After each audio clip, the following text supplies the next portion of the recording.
The big crop of lettuce in one of the polytunnels is coming to an end, or gradually decreasing as two of the varieties that we included in the planting have bolted or are going to seed. We have only been harvesting the outer leaves from these widely spaced plants, returning to harvest again from the same plants when they've regrown.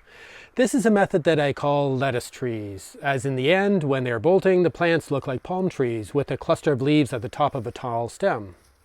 We included 4 different varieties in this planting to provide some diversity in the mix that we harvested, but not all of the varieties are suitable for this method or will last as long as the others. The first plants to bolt was a small cost variety with tightly packed heads, and most of the plants started to bolt quite early, forming the flower stalk when the other varieties were still producing well.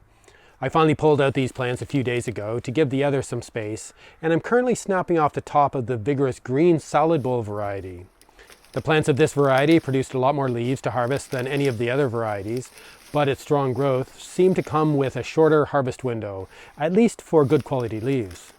It does seem like a waste to remove so many good looking leaves, but they are starting to turn bitter, so they're going straight in the compost pile.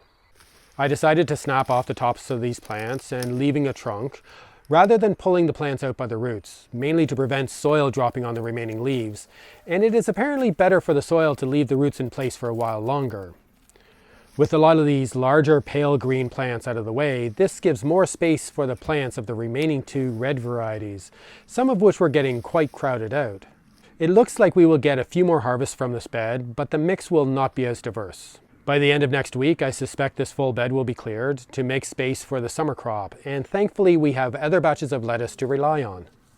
My challenge for next year is to find a few other varieties with different colors and leaf textures that will produce good quality leaves and last as long as these 2 remaining varieties that are delaying becoming trees.